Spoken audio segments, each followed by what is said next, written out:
uno musi turaza gusoma imirongo myinshi.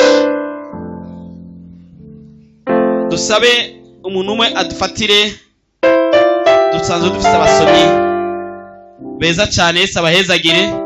Umwe adufatire Itanguriro 32, ndaza kuvuga umurongo hanyuma. Uwundi acafata Itanguriro 26,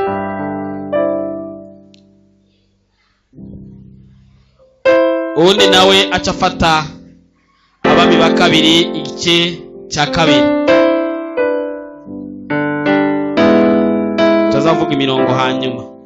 Sabe abasomyi bacu babe ready, turaza kubabwira umwanya wo gusoma.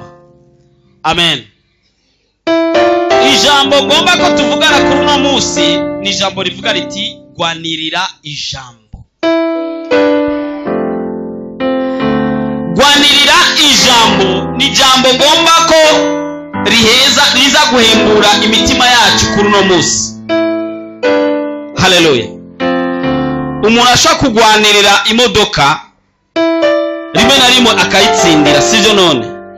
Murashaka kugwanirira kumbure inzu canke amatongo kandi ukayashikako, ariko kandi uwagwaniriye ijambo bivana n'urivuze abafise power kurusha wa undi yagwanira ibindi bintu byose. Narinzi kuza kuvuga amen.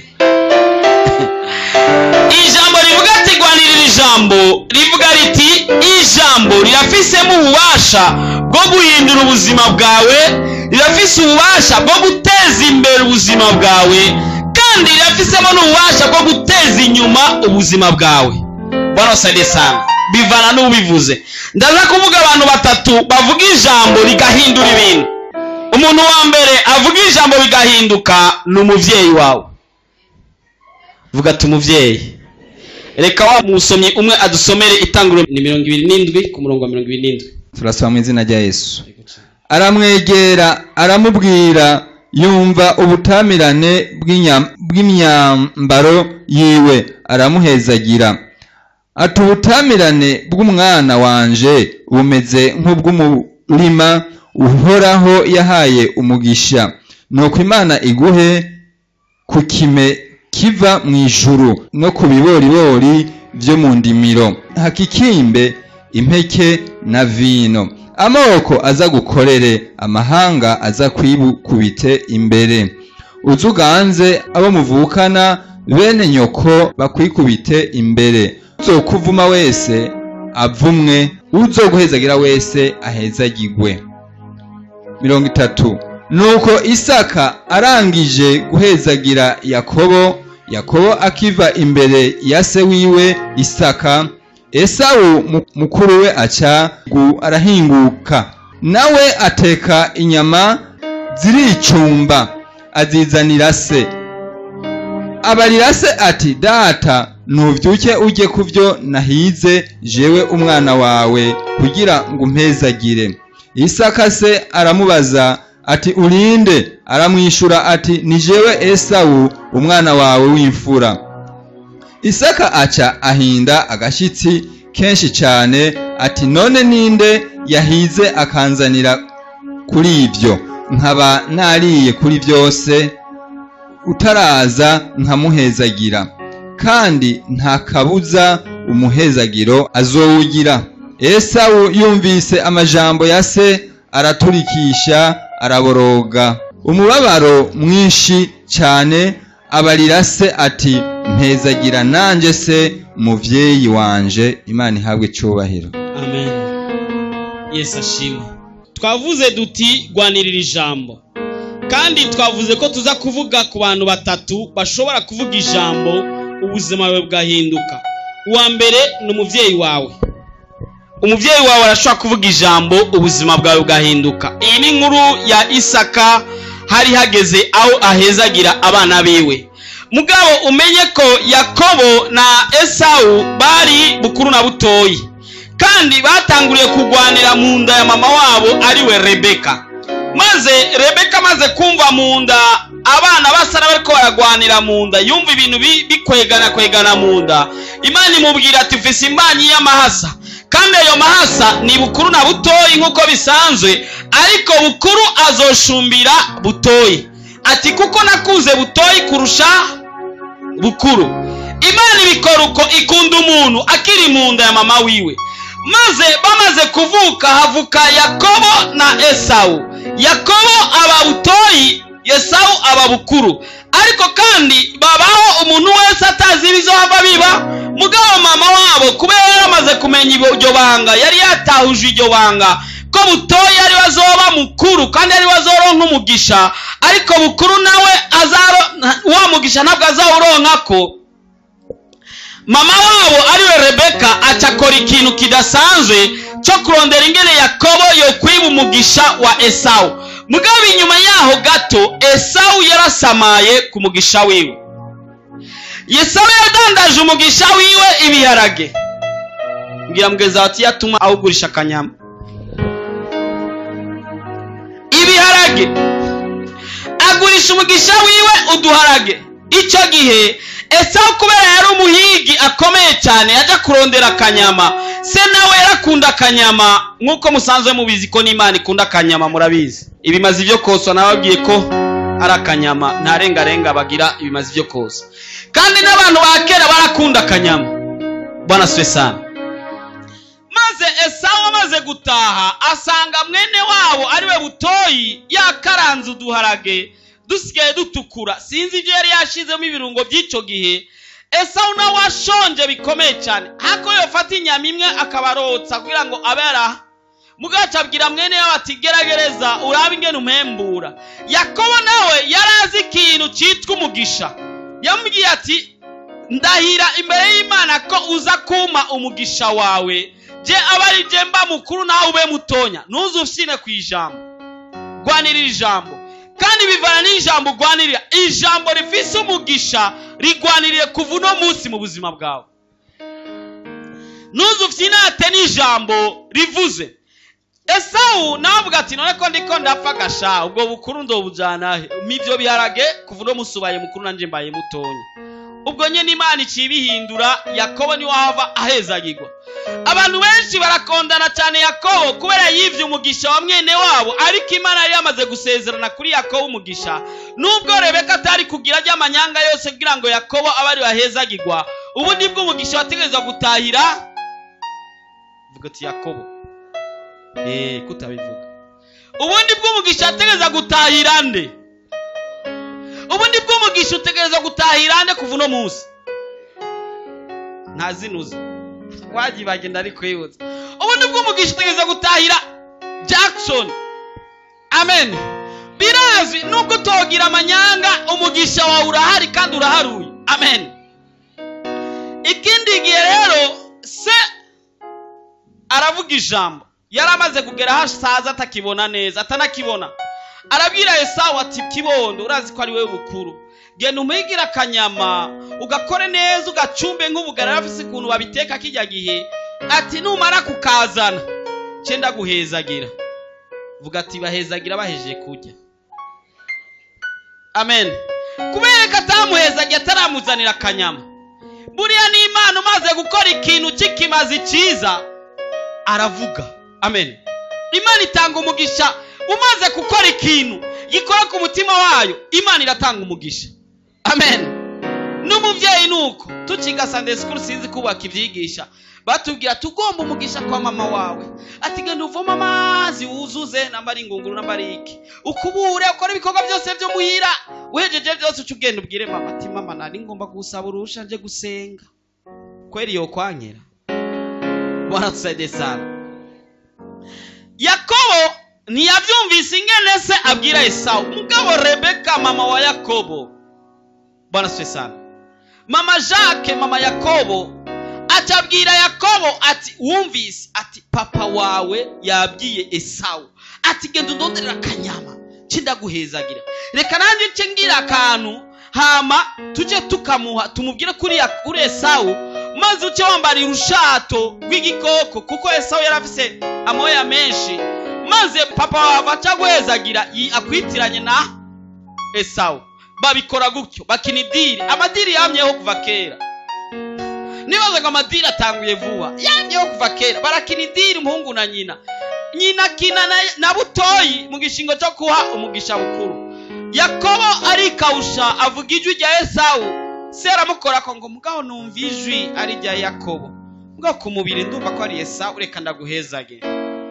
Arahezagira mu imigisha yose. Yakobo yari umujanja, yari umuntu azi kurondera imigisha. Ndakubwira no hanyuma, yari umuntu azi kurondera imigisha kuanzia mwanzo mpaka mwisho. Haleluya. Yakobo arahezagirwa ya migisha yose, ahejeje imigisha yose se yahejeje. Esawu acaraza yarushe na za nyama, azarateka aranyarutsa ashiriye se ati ugarutse ubugira kabiri kandugu yawe, je simejeje kuguhezagira. Ati puye si jewe. Ati nahezagiye ndeka. Ati wahezagiye Yakobo. Esawu liraniga. Mugabo icyo n'ikigwa tuzosura kandi kwiga aho bahavuye habaho gusubiza hamwe hagati ya Yakobo na Esawu. Mbwiza ukuri wowe ko umuntu yagutwaye umugisha nguko ari wowe wakoze akaba ari waje guhemba, wibaza aho byakirangwa iki? Ariko ibyo tuzovyiga mu kindi kigwa cyo gusubiza hamwe. Bwana sife sana. Mugabo Yakobo yarazi kugwanirira iki? Ijambo. Yavuga ati jewe ndeka kuzana inyama, ndeka gukora mugabo ngwanire ijambo riza kuva mu kanwa k'umuvyeyi. Buri umuvyeyi wawe nubwo yo bari umupagani, buri afise ijambo rishobora guhindura ubuzima bwawe. Uziko Yakobo yavuye abihangari nini cyane, niho yakurikiwe ya migisha yose. Ikiye kuri Yakobo ntabwo yaciye kuri Esawu, ariko yaciye kuri Yakobo. Yakobo ahezagiwe ya migisha yose bivanye n'ijambo ryavuye mu kanwa k'umuvyeyi wiwe. Rondera ijambo riva mu kanwa k'umuvyeyi wawe. Ufise imana, ukaba ufise imana uziko papa wakiriho mama wakiriho, rondera ijambo riva mu kanwa kiwe. No muvyonga abantu bakavyonza. Hari abantu bazi konona no mu rugo ukavuruga ibintu, umuvyeyi akatangura kugira amasengesho yo kuvuga ati Imana icomba umwana wanje akaronka akazi ruguru cyangwa akaronka ishure ruguru. Ukibaza ngo nukugukunda cyane kukuronderera interna, kumbe nuko wabavuruze wateye sinzi. Ariko wa wundi nawe ameze neza, umuvyeyi agasiga muhezagiye, azotera imbere kukurusha. Usigaye witwa babitangwa iki vyanka ndondera, niko babita. Ugatsiga witwa vyanka ndondera canke ndondera vyanka sinzi. Kubera iki? Urafata ikintu n'igifatika bivanye n'ingene wononye mu rugi wawe, kwa so wawe na mama wawe n'abavyeyi bawe bose waravyonze warononye. Amuvyeyi nta jambo rizima yakubwiye ati uzopfa uko nyene, uzopfa wangara, uzopfa utahijoro, uzopfa. Ariko umwana mwiza yabaye imbere y'abavyeyi azi kurondera ijambo. Gwanirira ijambo. Mbwira mugeza ati gwanirira ijambo. Abavyeyi baramubwirija, umwana azi kugwanirira ijambo, abavyeyi baramubwira ijambo kandi riramukurikirana. Amen. Reka abavyeyi bakubwira ijambo kandi iryo jambo rigukurikirane kandi rizane impinduka mu buzima bwawe. Ivyo urukuracamo nta wizi, byashaka kuba byavanye n'ijambo umuvyeyi yavuze. Ashaka kuba yakuvugiye ko ijambo ribi bivanye n'ingene wamwononeye. Ari nk'umukobwa usanga twarinda muhira, abavyeyi bakacambira ati uzopfa uko nyene, azotwarinda zishika kuri 5 muhira. Bongo kweli?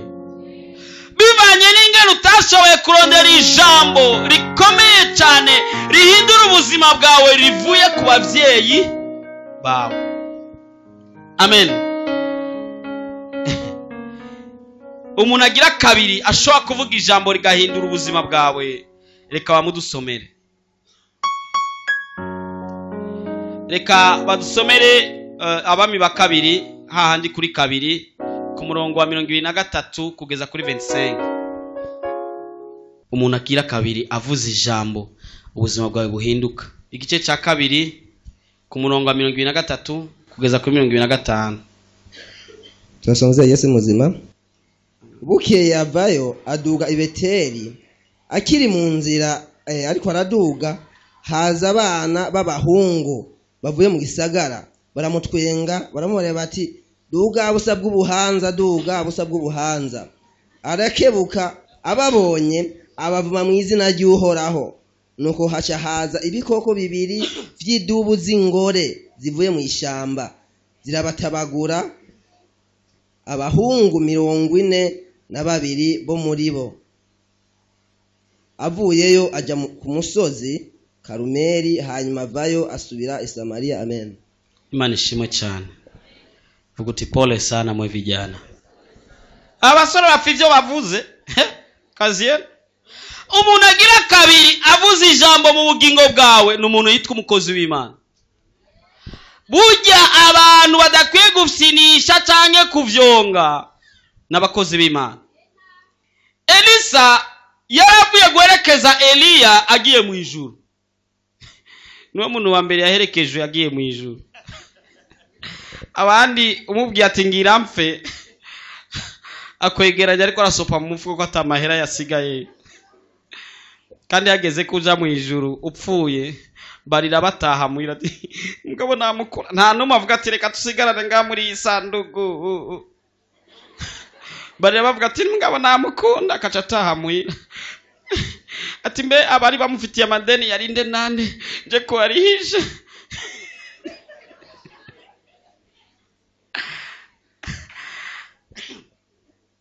Ariko Eliya agira duganwe mu ijuru Elisa yarabimenye. Amaze gutahura ko Eliya agira gende amwoma inyuma. Maze Elisa arabona ko Eliya agira gende. Eliya amubwira ati saba basi icyo ugomba ko ndaguha. Elisa asaba ati ume imigabane 2 y'imwemu yawe. Eliya acamubwira ati sawa ranje ndagwaye ikizamini. Buriya ntabwo bihabwa ku buntu. Ntabwo upfa kubironka kwibahati. Ariko ni examen ucamo cyangwa ikibazo kugira ngo bishikire. Eliya amubwira ati ndagwaye ikizamini. Ati ni wabona ingene ngiye mu ijuru. Ati biraza kubera nkuko bisabye. Eliya hakukapua bavyitangwa iki guhunyiza. Niyakomagujwe yagumaraba Eliya ingene habagenda mukanyi sase imiduga y'umuriro iziraterura Eliya imujana mu ijuru. Maze wamutamana ucurakoroka. Elisa arawutora. Amen. Igitangaza ca mbere Elisa yakoze asubiye inyuma yakubise wamutamana kuri amazi arigabura arabandanya. Igitangaza ca kabiri abanyagihugu bari bapfuye no kura amazi yo kunywa. Amazi banywa yararura agatuma abayanyoye bamwe bapfa abandi bagwaragurika yarameze nabi. Abanyagihugu baramugira ati mzee sasa wewe sasa wewe umebaki na zile nguvu na zile roho za Eliya. Ni wasiganya za ngomezi na za muhemu za Eliya. Gira icyo dukoreye ngaha amazi ararura abantu turakenera amazi tukabura amazi yo kunywa. Elisa cyababwira ati zania ikintu chombo cyange kameze nk'akabindi ndabereke afata ashiramo umunyu arakora y'amazi ahinduka kuba meza. Ahanini sawa na inkeneye. Inyuma yaho gato ariko arengana aza yumva utujene tw'udusore kumera twari tuvuye gukina umupira canke mumfi ivyo muvuze bandubya umukozi w'Imana. Umukozi w'Imana nubwo yoba ameze gute akaba ari umukozi w'Imana urihorera wirenganira. Sawa akaba ari umukozi w'Imana ukamuhangara. Imana irakugirira akantu kandi utazopfa wibagiye mu buzima bwawe bwose. Bacha bamubwira ati yatubwiye ngo iki mu Kirundi mu Giswahili bavuga ati pawe mwenye upa. Mu Kirundi bavuze ariko imisore y'ubu ya kera bambe. Ariko imisore ya kera yararinda. Iyubu yo irarenza. Umuntu w'umusaza w'umukozi w'Imana azwi mu gisagara nk'umukozi w'Imana ugahirahira ukavuga ijambo ati we wanye buhanza niki. Reka tuhasome. Bukeye avayo aduga i Beteli akiri mu nzira ariko araduga haza abana b'abahungu bavuye mu gisagara baramutwenga. Ico ni cyambere. Umusaza ubone yirenganiye utangura gutunga sigi baramubarira bati duga busa bw'ubuhanza, duga busa bw'ubuhanza. Elisa anabitegereza ati jamaa wanijui mimi wananiona niko kama watu wengine tu, lakini mimi si wa kawaida. Kandi cyo nabwo Imana yakimuhaniye nk'icyaha. Oya reka dusome. Arakebuka. Elisa aratangara ati uyu ni ndamhangaye. Arakebuka. Ababonye abavuma mu izina ry'Uhoraho, nuko haca haza ibikoko bibiri by'idubu z'ingore. Yaba zingabo zingore kuri uwo munsi w'abadamu probleme zivuye mu ishyamba zirabatabagura abahungu 42, mugira undi bandika 42 bo muri bo, abahungu 42 bo muri bo, nuvuga ko harimo abandi bajene benshi, mugo 42 barusha ububi abandi, babirimwo babikazemo cyane, bavuze ati duga we busa bw'ubuhanza, bamutwenga utacheka waki unacheka mpaka maisha. Uribuka wa undi yatunze urutoke umukozi w'Imana ukuboko kuguma gutya, muravyibuka? Abandi nabo iminwa ihora icigendo. Umukozi w'Imana nta kumuhangara, umuntu yasizwe amavuta n'Imana nubwo yoba kosheje, rindira ijambo riva mu kanwa kiwe giza riguhezagira. Amen. Mugabo umukozi w'Imana akubwiye ati ndakuvumye. Undi mpapa niwe yasumbuwana mu ishengero, yaragorana mu ishengero cyane. Amapastor amubwira ati uzopfa uhangayika mu mashengero, nta shengero amara mu mwaka kugeza uno munsi. Iyo ryonyene riramaze. Umukozi w'Imana akubwiye ijambo rikubako uko nyene, kuko ni ambasaderi wa Kristo hano ku isi. Kandi ntabwo uzobona Imana iza ihaguruka ati we ntuzenya, ikoresha twebwe abakozi bayo. Bwana sede sana. Ukihenda ugakubita ikofu umukozi w'Imana, ukihenda ugatuka umukozi w'Imana, ukihenda ukararaza umukozi w'Imana, bikugarukako impera n'imperuka. Ariko rondera umugisha ku mukozi w'Imana. Rindira Imana y'umukozi w'Imana akubwiye gusija ati Imana iguhezake. Iryo ryonyene riramaze. Amen. Umukozi w'Imana akubwiye ati genda uroranigwe mu byo ugiye guko, iryo riramaze, ni rinini cyane. Haleluya. Haleluya. Umukozi w'Imana avuze ijambo, nuserukira Imana ngaha ku isi rikubako nk'uko yarivuze. Elisa acashavura arabavuma. Abavumye izo dubu zaje. Wowe bibaza ko ari inki. Satani ari ready kukononera ubuzima, ariteguye kukononera ubuzima, ariko arindiriye gusa ko ahabwa uruhusha. Uribuka ko no kuri Yobu Satani yagiye mu ijuru abazimana, kuko yananiwe gushika ku buzima bwa Yobu, Imana itaramurekurira. Mugabo Elisa amaze kukuvuma, Imana ikirekura. Idubu zibazuzuye hose zirindiriye gusama canke kwakira canke gutabagura umuntu. Bwana sede sana. Umukozi w'Imana ijambo rimuvuye mu kanwa ririmo umugisha. Mugabo kandi arinza kuvuma, uzorinda upfa natakuvumura. Elisa we urumva ntiyari kurinda n'abavumura ko bari bamaze no gupfa, ibigo byavuye bicabira n'abajya. Utuka umukozi w'Imana ati wabuhanza. Umukozi w'Imana afise ubuhanza poleza. Mugabo uzohirahira akabatuka kaziyene. Ugira gatatu ni ijambo rivuye mu kanwa k'Imana. Haleluya. Imana ivuze mu bugingo bwawe bitebe bitebuke bizoba. Ubundi ntiyarazi Kirundi neza yavuze ati bitebe bitebuke. Bitebe bitebuke uko byavuzwe, uko bizoba uko nyene, na n'urudome iruzovako, na n'akaburungu kari hejuru ya ikazovako, uko yabivuze bizoba uko nyene. Itanguriro 32 kuri 22.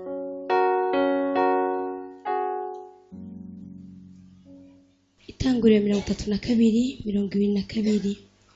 avyuka muri iryo joro ahitana abagore biwe bompi n'inshoreke ziwe zompi n'abana biwe uko ari 11, ajabuka icambu ca Yaboki, arabajana abajabutsa uwo mugezi, ajabutsa n'ivyo yari afise vyose. Maze Yakobo asigarayo wenyene. Haza umugabo baranigana, bashitsa mu mutwenzi. Uwo mugabo abonye yuko atamushoboye, akora ku mutsi wo kunyonga y'itako yiwe. Umutsi wo kunyonga y'itako rya Yakobo urahinyagara, bakiriko baranigana. Uwo mugabo aramubarira ati ndekura, kuko umutwenzi utambitse. Aramwishura ati sinkurekura utampezagiye. Nawe aramubaza ati witwa nde? Ati ndi Yakobo. Aramubarira ati ntucitwa Yakobo ukundi, ariko wiswe Isirayeli, kuko waniganye n'umumarayika n'abantu ukabanesha. Yakobo aramubwira ati ndakwinginze nyibarire. Aramubaza atombariza iki izina ryanje? Amuhezagirira aho hantu. Yakobo yita aho hantu Peniyeli. Ati mbonye Imana imbona nkubone, nonehe ndacariho. Izuba rirarasa akirenga Peniyeli, agenda acumbagira itako yiwe. Ico nico catumye Abisirayeli batarya umutsi w'ifyinga uri ku nyonga y'itako na bugingo n'ubu, kuko wa mugabo yakoze ku mutsi wo ku nyonga y'itako rya Yakobo. Amen. Ijambo rivuzwe n'umukozi w'Imana uragyitondera. Aha naho ijambo rivuzwe n'Imana ryo ni final. Gwanirira ijambo. Isirayeli imbere yuko yitwa Isirayeli yitwa Yakobo. Ni wa wundi wa munyamugisha. Haleluya. Wa munyamugisha yazi, uyu mugabo yarazi kurondera umugisha, yagwanye no mu marayika. Uziko kijya gihe Imana yakoresha abamarayika, sivyo none? Kandi umumarayika aje kuvuga kenshi yavuga yari Imana ivugira muri we. Kandi ubonye umumarayika wabonye Imana ko yabiri muri we kandi yamutuma message muri we. Hari ubwoko butandukanye bw'abamarayika. Hari abamarayika ba message batanga message, abamarayika b'abasirikare, abamarayika bajejwe kuririmba, hari abamarayika bajejwe ibintu n'ibindi. Kumuri hazogera igihe twige inyigisho z'abamarayika. Bwana sife sana. Ariko rero umumarayika Yakobo amubonye acamubwira, aragwana nawe. Wa mumarayika amubwira ati ndekura, nawe ati ndekura, nawe ati kiretse wari ubivuga ivyo. Yarazi ijambo riza kuva mu kanwa k'uwo mumarayika yarungitswe n'Imana. Ijambo riza kuva mu Mana riza kuba ari ijambo ridasanzwe. Gwanira ijambo. Urashaka kugwanira itongo ejo akari kwiba, ariko gwanira ijambo. Yakobo yatahuye ijambo rivuye mu kanwa k'Imana. Marayika amubwira ati none witwa nde? Ati nitwa Yakobo. Ati kuva uno munsi ntukiri Yakobo, ahubwo ubaye. Ati kugwanya n'umumarayika n'abantu ukabanesha. Umumarayika nawe akaba aserukira Imana. Ugwanye n'Imana n'abantu ukabanesheje. Kuva uno munsi ntukiswe kandi Yakobo, ahubwo wiswe Isirayeli. Gwanirira ijambo. Amen. Gwanirira ijambo riza kuva mu kanwa k'umuvyeyi wawe. Mwegere. Ari abantu batazi ibintu. Ukabona umuvyeyi agwaye ageze ku mfiro, ukaja kwikubitira umuziki canke kwisamarira. Wa wundi agumye hafi yiwe araza kumbwira ijambo ryanyu. Ukabona mu ishengero usengeramo harabaye ibintu ngo pasteur canke mwarimu canke diakore, nawe ukajamo ngo iminwa izokeba nibe. Sinakwambia usenga Imana, umukozi w'Imana ntagushavurire. Idubu woza ubona ziraje ni problem. Saba Imana iguha ijambo rivuye mu kanwa kayo. Haleluya. Gwanira ijambo. Ari byo tuko turagwanira mugabo bitagira ikimazi. Bwana sedesa. mugabo ugwanirira ijambo. N'abakera barabwira abana ati wowe uzobuku kandi akabuku, wowe uzobuku. N'ubu anya amazina buriya babaha fayo kurera, Mateso, Tabu, Masumbuko, Magogwa n'izindi bazikwankana, baranyanka, bapfubusa, amazina yose ayo ni ibintu baba bagushizeko. Mu izina rya Yesu tugira tuyahanagure haza amazina mashasha. Baraka, Fanaka, Furaha, Rapia, Mbariki. Abari amazina ugwanirira ava ku muvyeyi wawe. Haleluya. Mwishengero nawe nyene ugwanirire ijambo riza kuva mu kanwa k'umukozi w'Imana. Amen. Kandi n'igihe uri kurasenga urondera ijambo riza kuva ku Mana. Hari amajambo ava mu bahanuzi, abahanuzi n'ivyo barabaho mugabo arabandi nabo akubesha kugira ngo ejo bizobuku ugasanga sivyo. Kuko abahanuzi bo bamwe usanga n'ab'Imana, abandi n'abasatani, abandi n'abakina amadiri ikenerera akanoti akubwira ati Imana yavuze ibi amucuma aya naya naya. Iki ni igihe cyo kugwanirira ijambo, kandi Imana iriteguye kuvuga ijambo mu buzima bwawe, kandi rishobora guhindura ubuzima bwawe bugahindura n'akazoza kawe mu izina rya Yesu.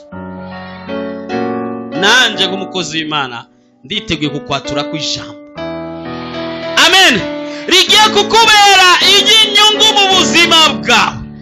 Ugeze muhira ubwira umuvyeyi abakibafise ubwiye ati muvyeyi mpezagira, avuga ijambo mu buzima bwawe buhindure kazoza kawe kose. Narabwiye wa mukobwa yama yakubise kubera ijambo papa we yamubwiye. Igihe arongogwa umugabo we yama yamukubise kubera papa we yamubwiye ijambo kanaka. Bwana sede sana. Ngomba ndagusengere. Amen.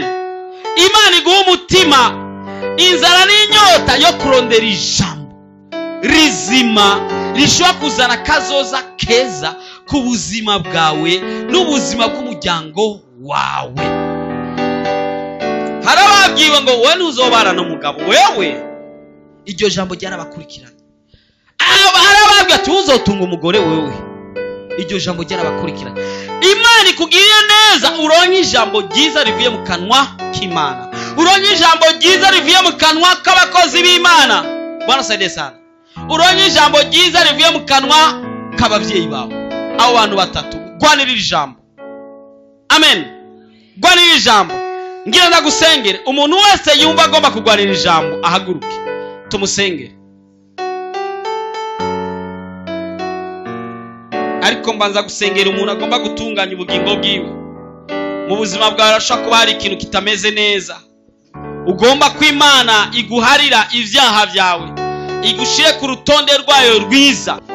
Data ndasenga mu izina rya Yesu, sengera abana ba Mwami bamaze kwitahura Mwami bakamenya uko bari, bakiye ijambo ryawe Mwami, maze ijambo ryawe Mwami ririnjira rirajanjagura umutima gushika Mwami aho bemera Mwami bakatahura bakamenya neza Data aho batakarije. None ndasenze mu izina rya Yesu, reka amaraso yawe, ya maraso Mwami y'igiciro, ya maraso wava ku musaraba, ya maraso yeza, ya maraso atwinjiza ahera cyane, ndasenga mu izina rya Yesu Mwami amaraso ya yeze abantu. Urabazi Data, urabazi kuruta uko tubazi, urabazi Mwami kuruta uko jewe ndabazi. Reka Data urabe bino biganza Mwami, reka Mwami urabe bino biganza Data biri hejuru. Reka ufite Mwami ibyaha byabo mu gitabo cy'imanza mu izina rya Yesu, mu izina rya Yesu ndasenga Mwami ibyaha byabo Mwami bitwikirwe Mwami bikugweho mu izina rya Yesu Kristo. Icyaha cyose Mwami navuga ngo nigikugweho mu izina rya Yesu Mwami. Nta cyana kimwe udaharira. Wakoze nabi, wasambanye, uwishe, watukanye, wavuze nabi, waneguye Mwami, wakiranira urubanza n'ibindi byinshi Mwami, abagaye abakozi biba ndasenga mu izina rya Yesu. Reka Data imbabazi zawe zibabe, reka imbabazi zawe Mwami zibabe ko mu izina rya Yesu Kristo. Reka amaraso yawe Mwami abeza abatunganye Data, wajeje kubeza no kubatunganya. Reka wongere Mwami bandike mu gitabo Mwami cy'ubugingo, kugira ngo umunsi umwe Mwami baze bumve amazina yabo ahamagawe Mwami. Ndasenga mu izina rya Yesu Kristo.